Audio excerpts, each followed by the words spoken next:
So hello everyone, I'm here today with Anya Van Den Brink, and she's got a great experience across the board. She started in retail and corporate. She's got a family, so has a husband and 3 children, a girl and 2 boys in their teenage years. She ran a successful floristry business, and now she's a soul embodiment coach, empowering women and men into their soul and most aligned life. And so I just want to welcome you, Anya, today. Thank you for being here. And I'm really excited to explore the topic with you of exploring how can we empower both men and women, but each other in the most empowering way possible. So welcome. Thank you so much. I'm so excited to be talking about this topic. It's one really close to my heart.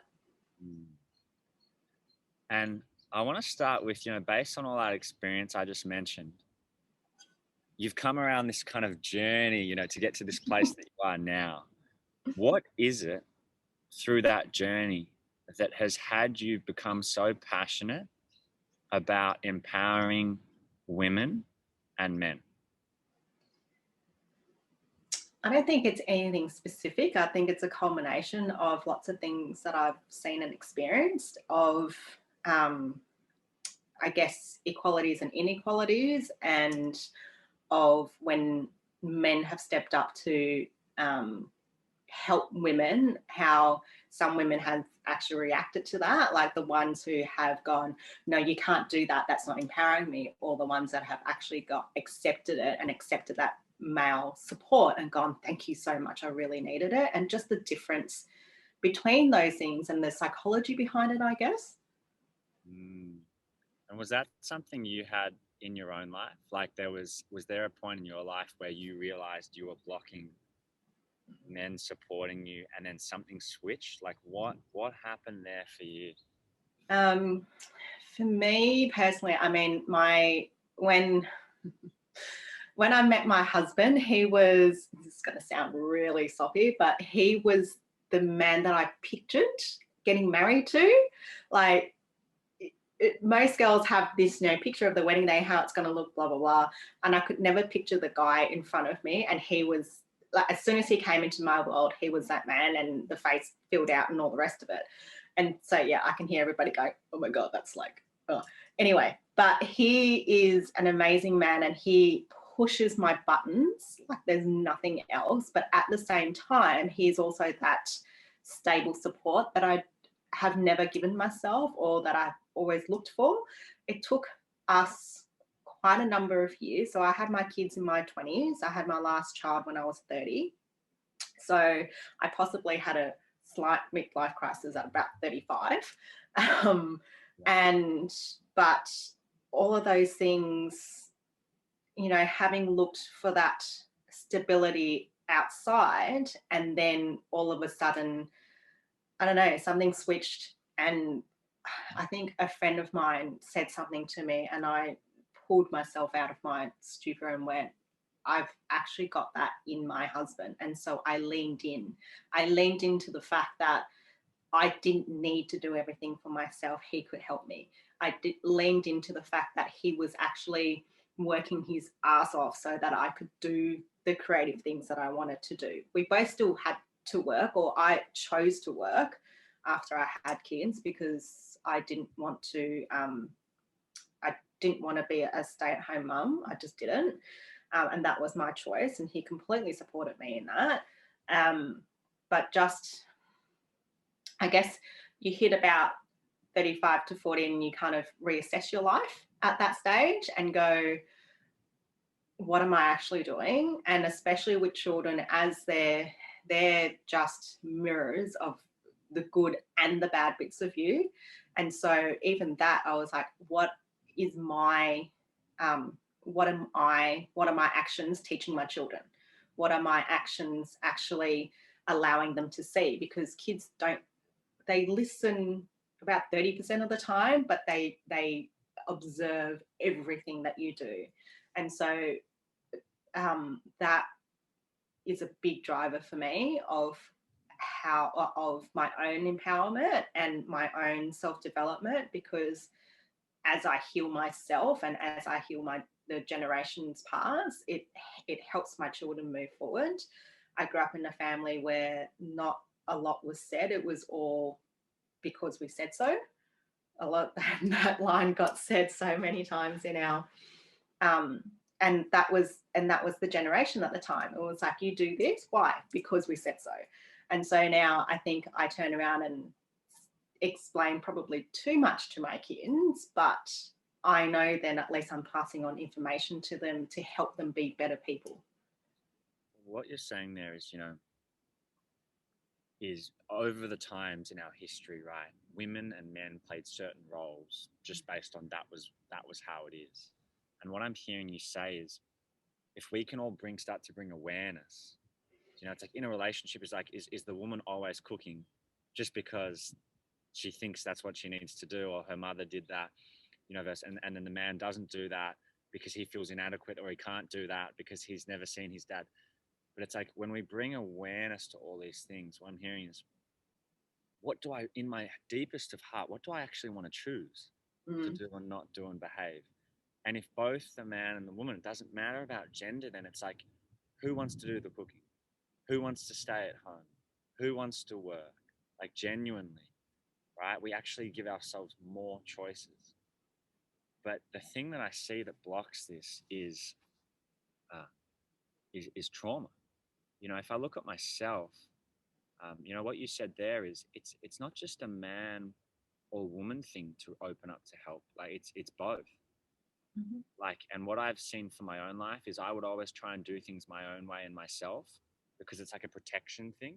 It's too vulnerable to ask for help. Absolutely. And there's all these stories out there that, men have to be strong and do it themselves. But I've seen it the same for women. It doesn't really matter the cultural narrative. Actually, that conditioning is in all of us. Yeah, absolutely. And it's about the communication, like you say, the communication within yourself, but also the communication with other people. If you're not communicating to your partner that you actually don't want to be the cook, don't freaking be the cook.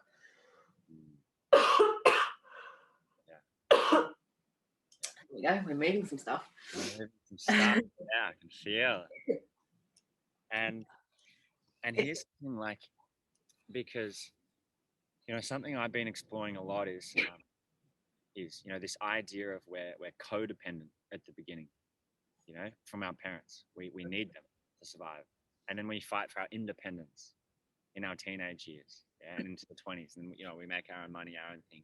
And then there's this idea of interdependence, where we actually have to open up to the synergies that exist between not just a man and a woman, but all people, like, to realize things are better when it's done as a community, as a team, as a family, as a partnership. And it's like, in your experience within yourself, and even your clients or whatever, what is the thing that is blocking us from just making life easier, just allowing ourselves to receive support, not identifying with gender things, and just being able to support each other without, like, oh no, I'm not going to receive help from a man, or no, I need to prove myself and be a strong, what's the thing that's blocking us? Our connection to ourselves.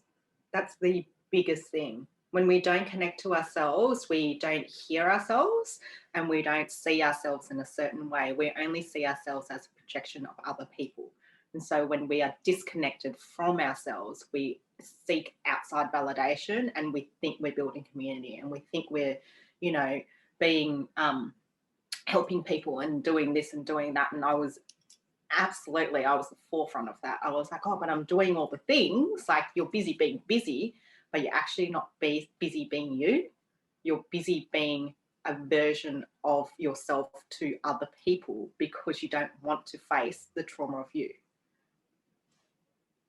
That's, I think, the biggest block. Yeah.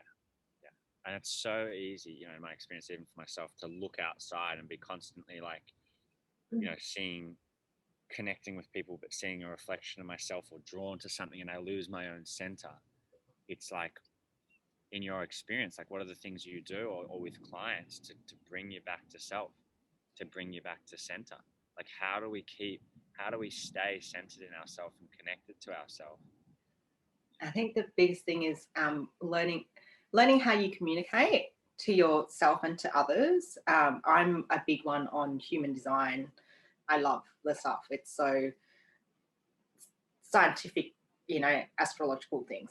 But the other thing I really think that we need to do is take the moment to have the quiet within ourselves, because it's such a hard thing to do, to actually sit by yourself, no music, no podcast, no nothing, just sit by yourself and do nothing, and actually allow the emptiness to open and allowing the emptiness to evolve, because that's where a lot of us find peace and clarity. It's the hardest thing to do when you first do it, but as you do it, it expands. As we do that, that's my version of being selfish. That's my version of I'm taking the time for myself because I need to renew my energy, because I give out so much. The more we give out, the more we have to replenish. It's that circle of giving and receiving.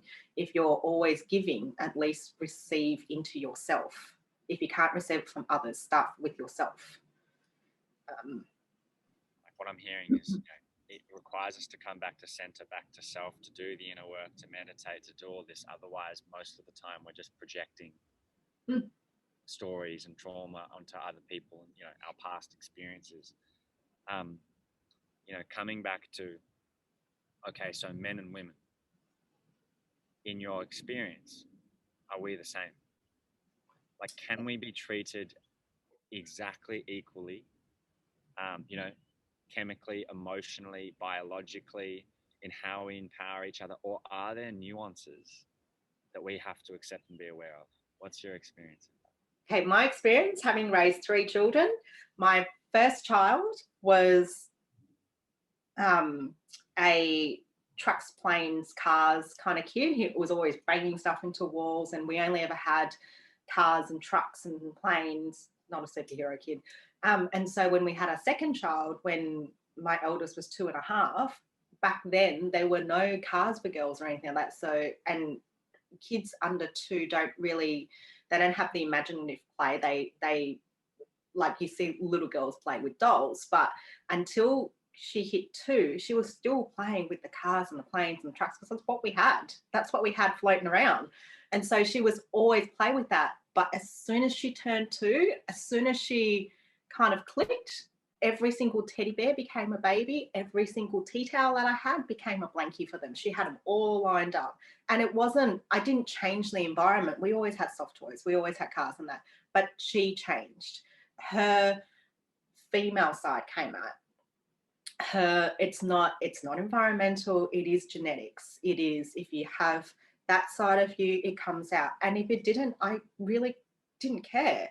It was more, we didn't force her to go one way or the other.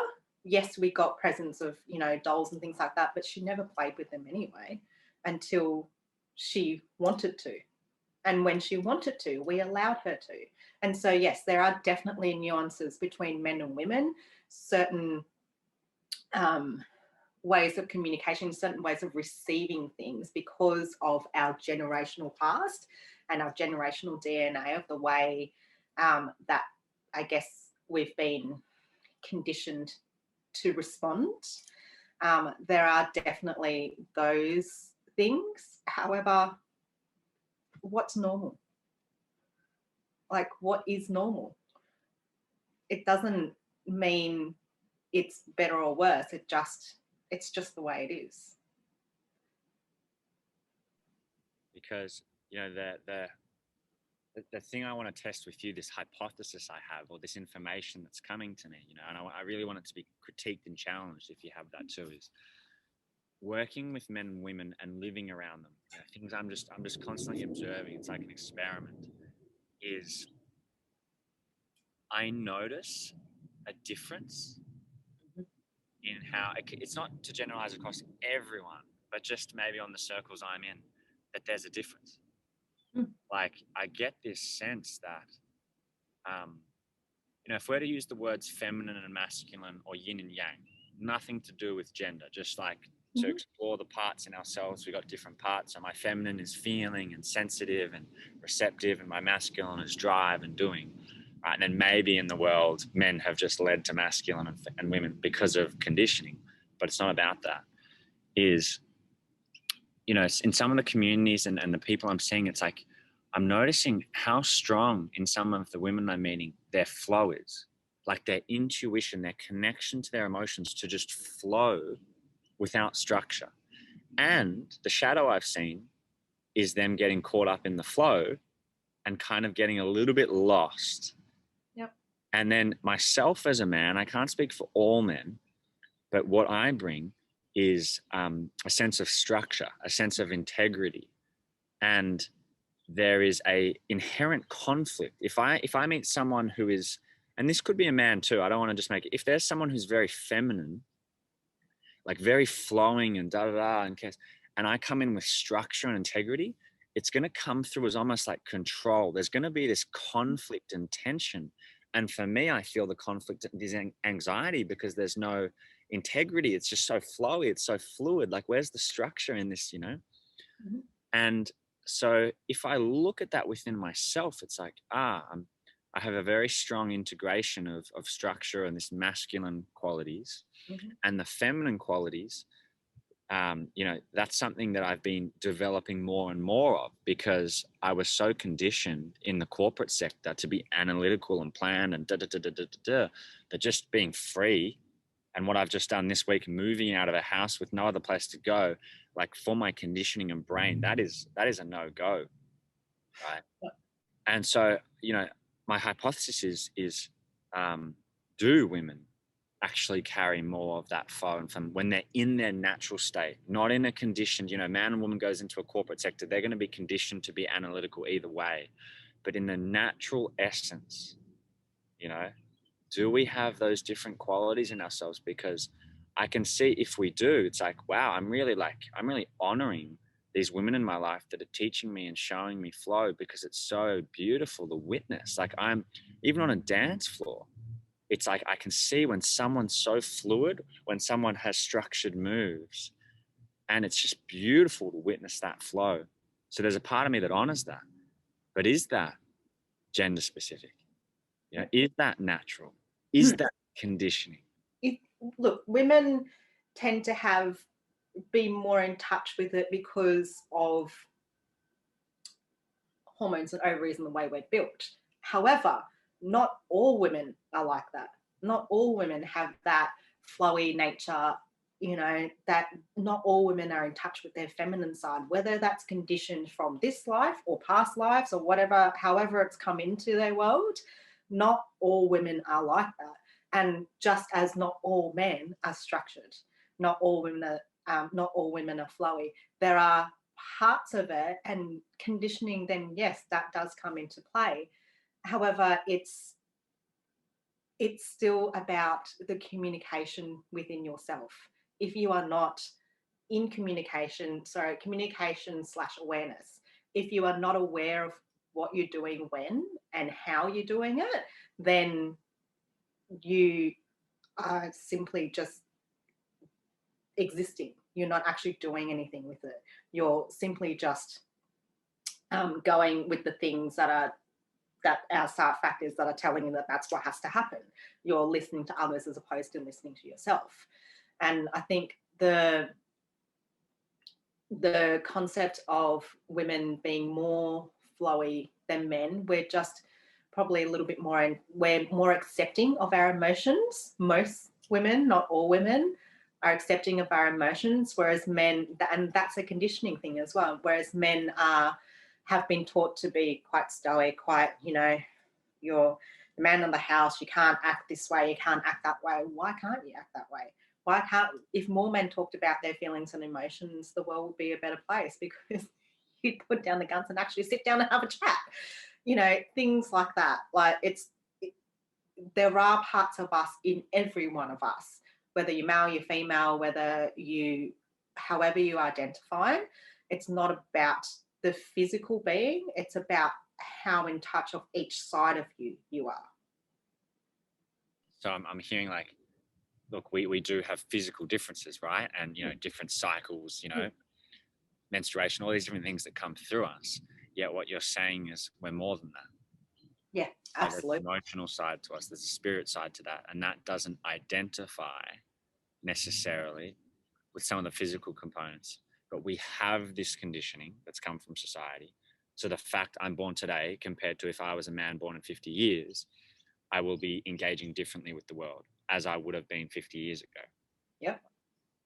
And so my question to you is, because I have this belief that we can all just be whatever we want to be, like fluid, and we can all be equal in many senses and But based on where we are today in society, based on the conditioning is there, like we can't deny that there is conditioning happening for men and women in society, is therefore, what do you believe both men and women need to do to support each other, assuming that we want to be able to just become more of ourselves and more of everything and more fluid in the current system of conditioning?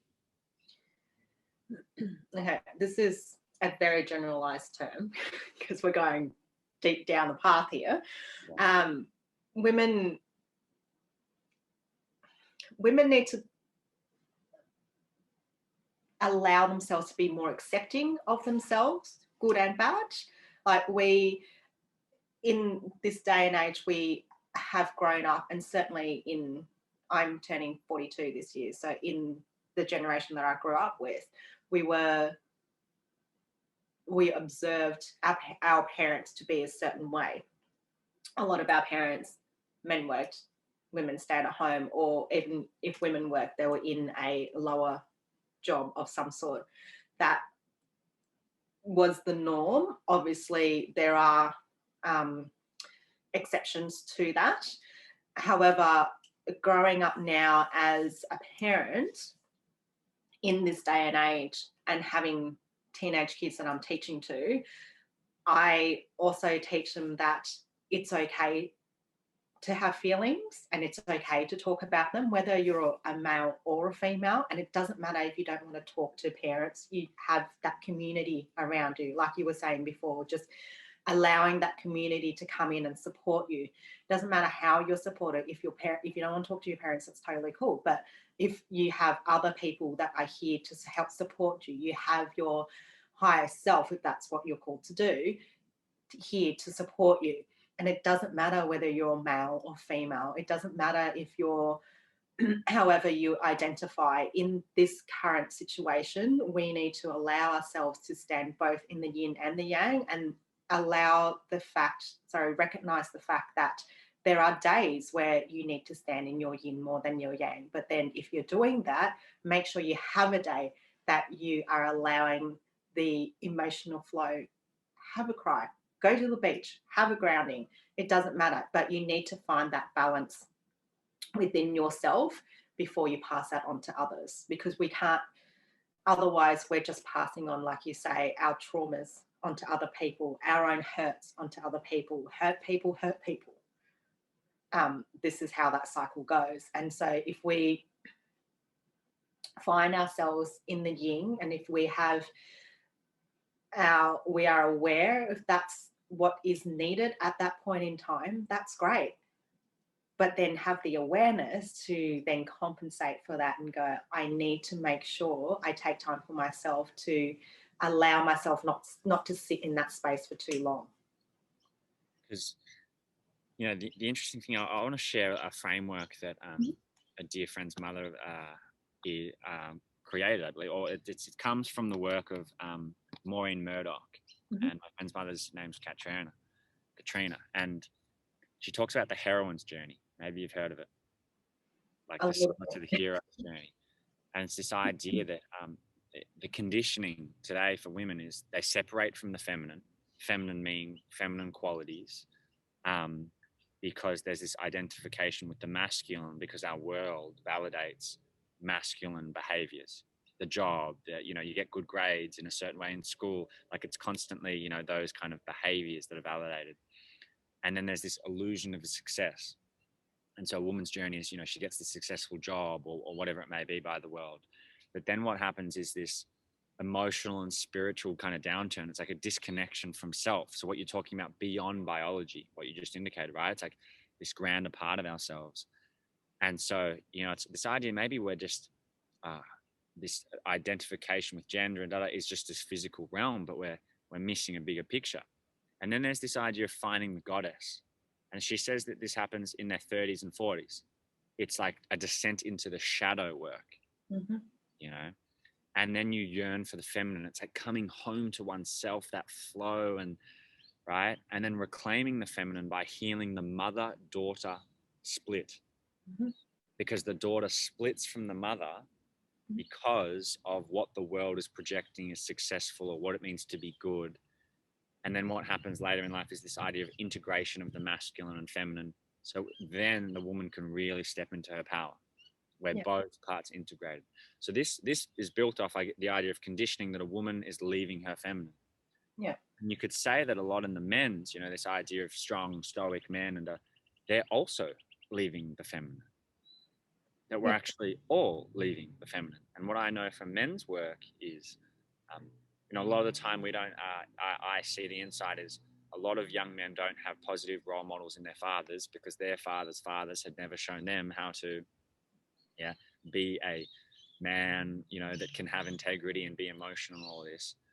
And so they split from their mother too, because they're looking for their father for that masculine, that survival, that biological stuff, right? But then their fathers aren't able to provide that. And so men go down these toxic paths, right? High rates of suicide and loneliness and doing dangerous things, alcohol, drugs.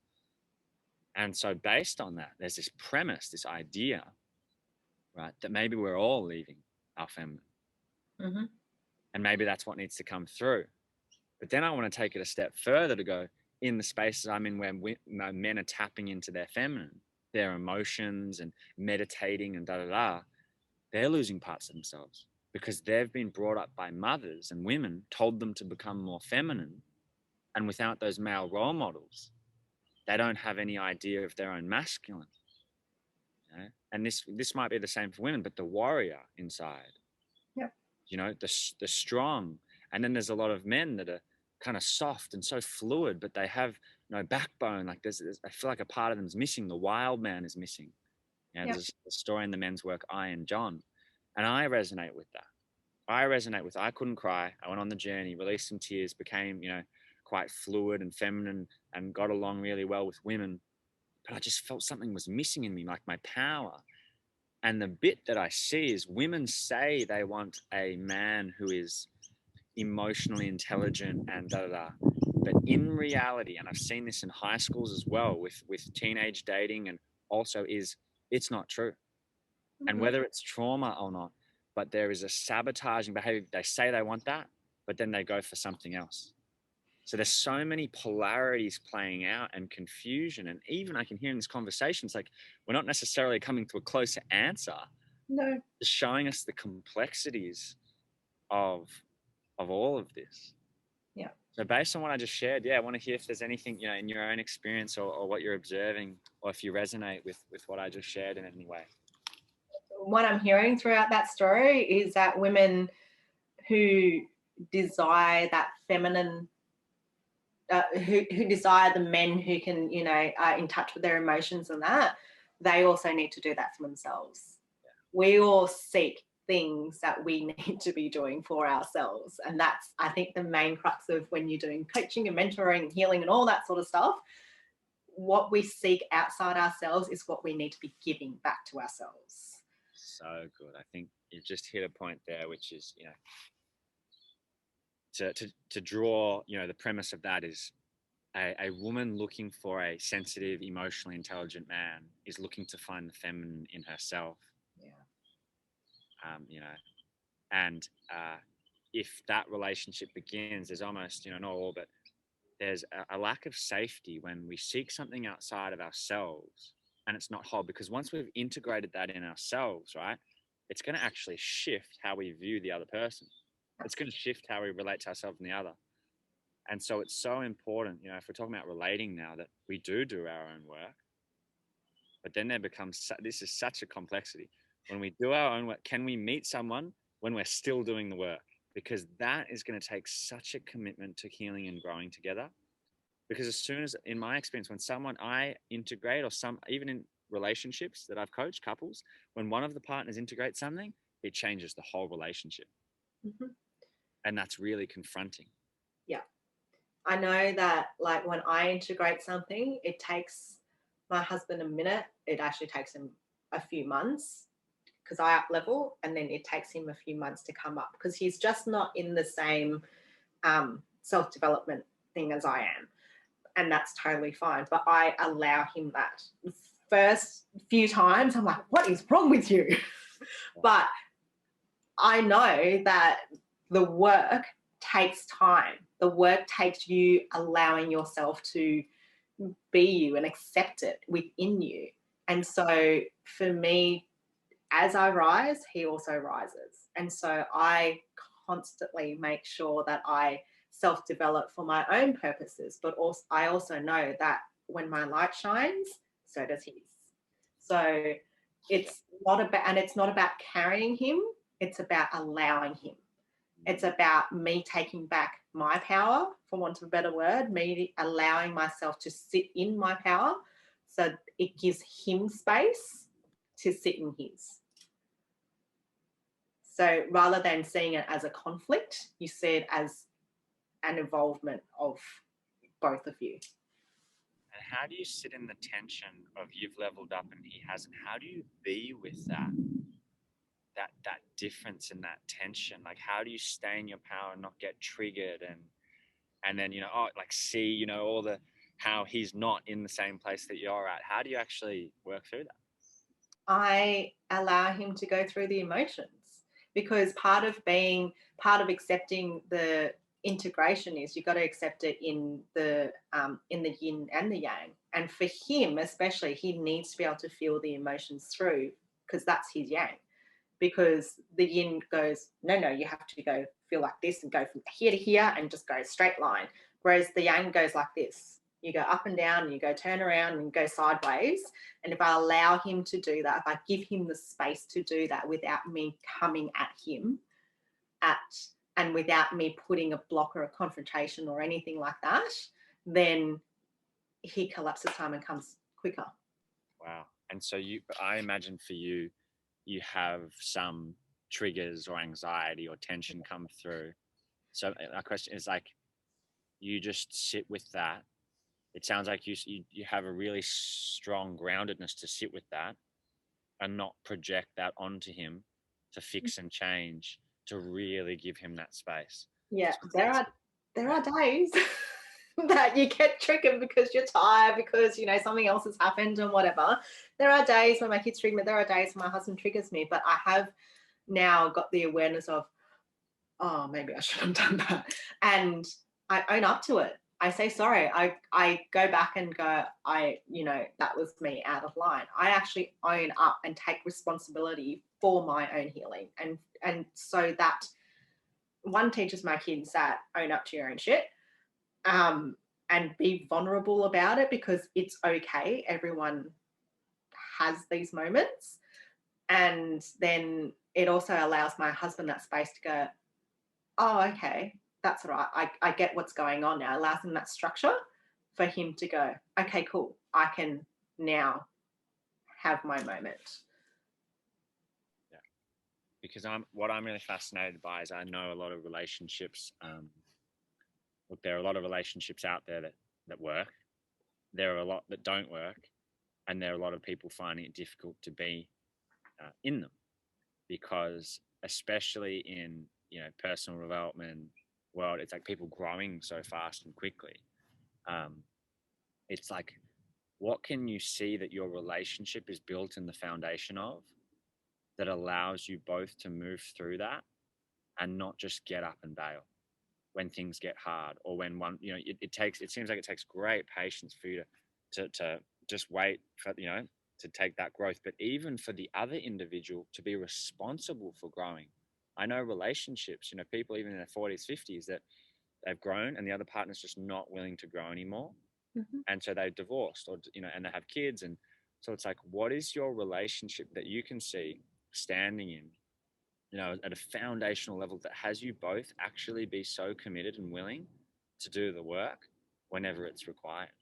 I think it's the understanding that we are doing the work, and this understanding of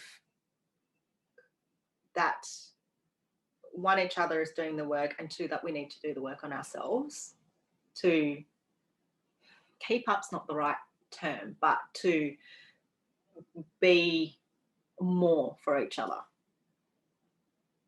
Going off on a tangent, I've met my husband in many lifetimes. My kids have been with me for every single lifetime.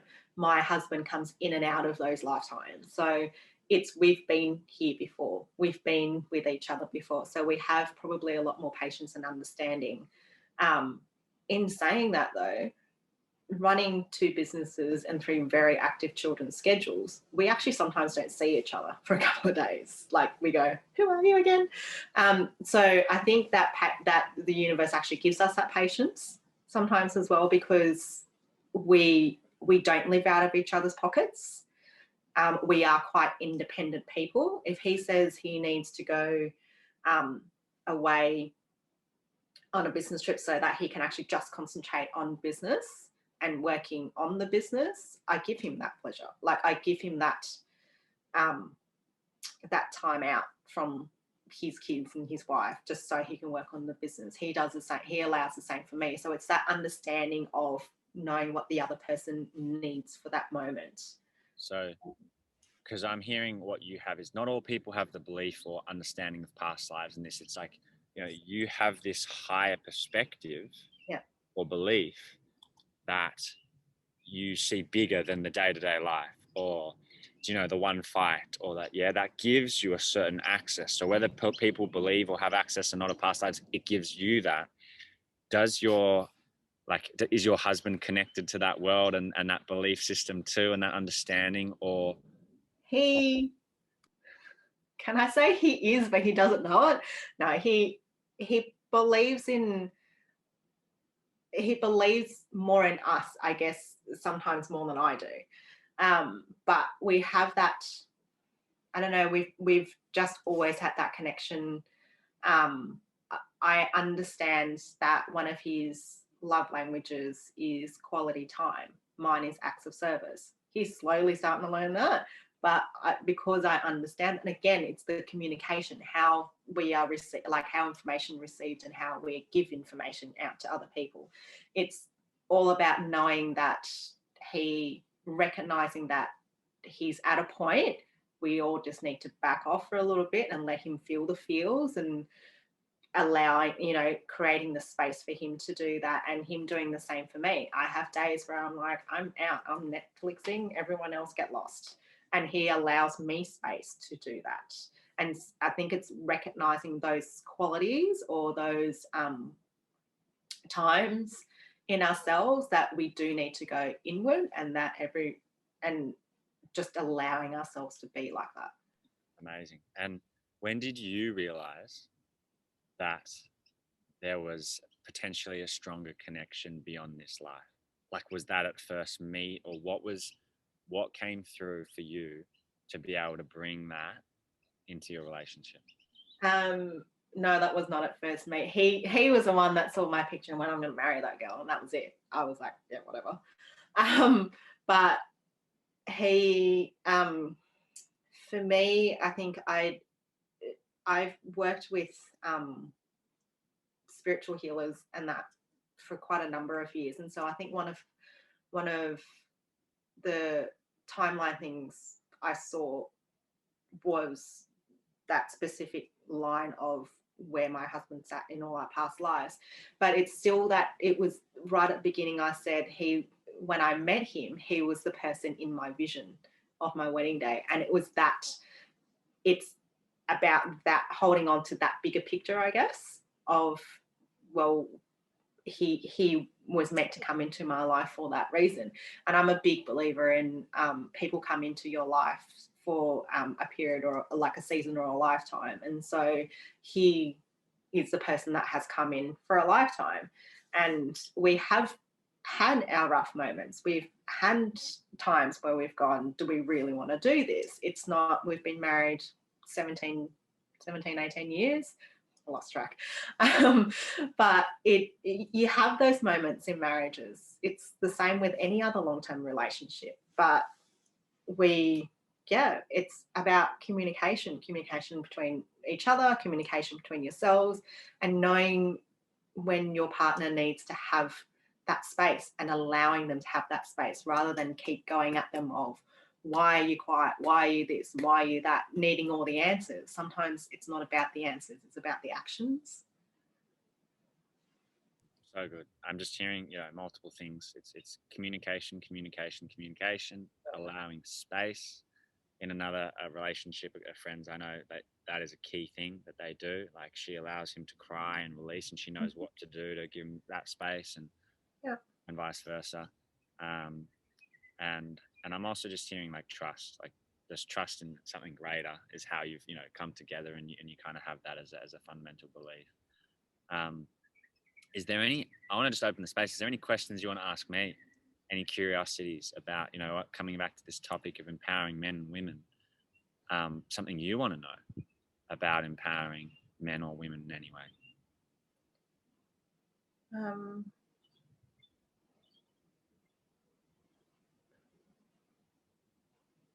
I'm just trying to craft my words. How do you feel you empower women being a man? Great question.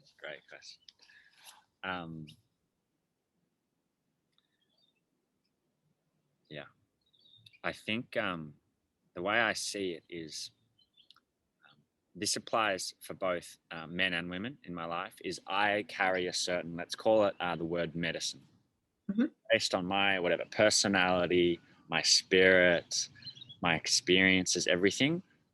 Just by looking at me or being around me, people get a certain something that, for example, they'd get differently from you, or they'd get differently from the next person.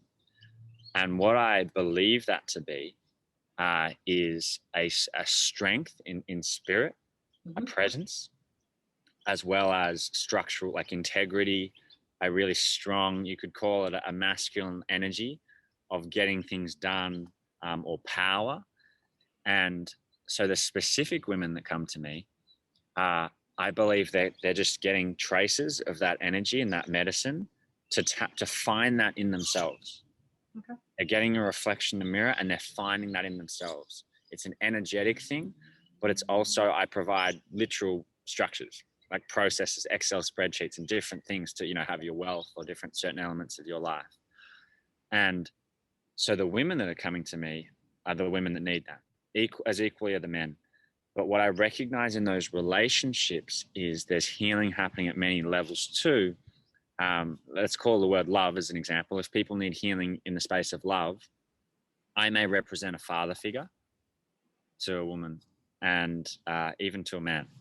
But then the love that plays out between us may be very different. For a man, it's like, being able to love another man, it's taking down his protection mechanisms, right? And so he can actually be vulnerable with a man, right? And equally so, it's with women, but it's in a different way. It's like healing their past relationships with men, healing their relationship with their father. And this is my experience and what they're sharing with me, clients. And how this is coming through me is because I've done the work within myself in those elements, in those realms, healing the relationship with my father, working on the relationship with my mother, integrating post-corporate to become, more fluid, but then carrying those things that I really learned from those spaces and those tools and those structures. And then actually, like, there's been moments where I'm confronted. I can feel that I'm becoming the father for someone. Yeah.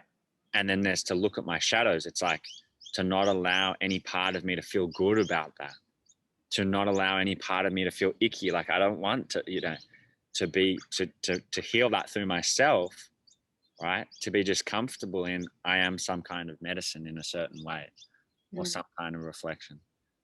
And so that's, I'm even in a space where there's been men and women in a healing space.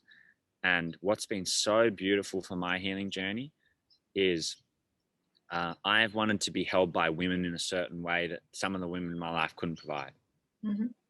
And these women are doing that. And that is just melting me. because I realize I can have no expectation on certain women in my life to be able to hold me in a certain way. And it's like I'm starting to see the whole community as everyone is my mother and father and brother and sister. And I can receive them when I'm open to having that perspective on life, just like the old ways, the communities. Yeah. And it is just me opening, and it's really vulnerable. It's having me become more emotional. It's having me become more sensitive. I'm having these feelings of deep loneliness come through too, because I'm like opening my emotional body or pain body to places I haven't before. And some of the women in these spaces where we're holding a healing space with each other are actually acknowledging what I'm bringing them. And that's why, I'm finding it so beautifully. It could be to do with conditioning. I'm not saying we can all be equal and but I'm bringing something that the women, are really appreciating. That's different because I am one of the only men in that space at the moment, whereas it was more balanced before. And there is another woman that I can see in one of those spaces that really appreciates me because she feels a resonance with me. She's like, we're similar. We do it in a certain way. Yeah. That's coming back to your point of it's not just man or woman are different. It's like, no, she's a woman and we have a similar thing, thread that plays through us. But it comes back to, your question is the most important thing I can bring is presence and integrity. I carry a real embodiment of integrity, which you might call a yang or masculine trait, and presence. Because when I'm not in presence, it's just holding that loving space, and anyone can do it. When a man or woman holds presence for me, that's just healing. Yeah, beautiful. What did you get, if anything, from that answer, or anything you want to reflect back?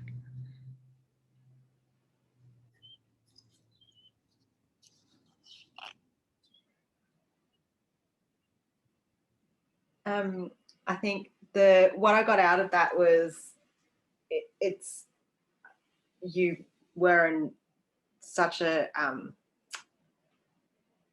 we're talking about yin and yang. You were in such that yang yin environment of the yang environment of like corporate and things like that, and just allowing those people to come into your life to nurture the parts of you that you can't do for yourself, is allowing that community in, and just recognizing the first part is just recognizing that you need it, like recognizing and acknowledging that you need it, and then taking the steps to actually allow that in.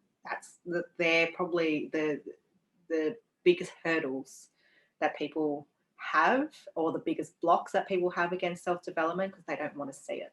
They don't want to recognize it. They just want to have another glass of wine and, partying with kids. But that opens you up to so much more, to so much more of yourself, to so much more of community and spirit and love and other possibilities that you don't know until you walk through the precipice. That's it. Yeah. And I think that's a beautiful place to finish up. We're talking. I feel like we've come this full circle around. We talked about empowering men and women, but at the end of the day, it's just, it doesn't matter. It's opening ourselves up to the mirror and reflection in all, and being willing to receive the medicine and the support of anyone. Yeah, absolutely. Especially those we have resistance towards, because that's where probably the most healing is. Some part of us is judging ourselves, and then we can come back to balance, the integration of masculine and feminine in ourselves, and just be more of ourselves, more free, not the over-conditioned one way yin or over-conditioned one way yang, just to be in balance with ourselves, and we all are unique. Yeah, absolutely. Yeah, so thanks for just this interesting exploration around circles and complexities, and sharing from your personal life. It's beautiful. And I think the key message here I want to leave everyone with is to do the work. One, to be self-responsible. Like, that's what I really took away from you and your relationship, is you're both self-responsible. Myself, that's one of my core values, self-responsibility. And to be open to allow others to do their own, their own healing in their own time, but also to let other people in. And that's that interdependence that we spoke about earlier. Yeah. So important. Yeah, that vulnerability that nobody wants to do because we're also conditioned not to do it. That's it. And it takes courage. Absolutely. Yeah. So thank you so much for being on today, and thank you to anyone who listens. And if you want to continue listening to conversations like this and exploring topics that matter and can bring you back to your heart, click the subscribe button, and there'll be some beautiful speakers just like Anya and topics that we'll continue to explore. So thank you so much. Thank you.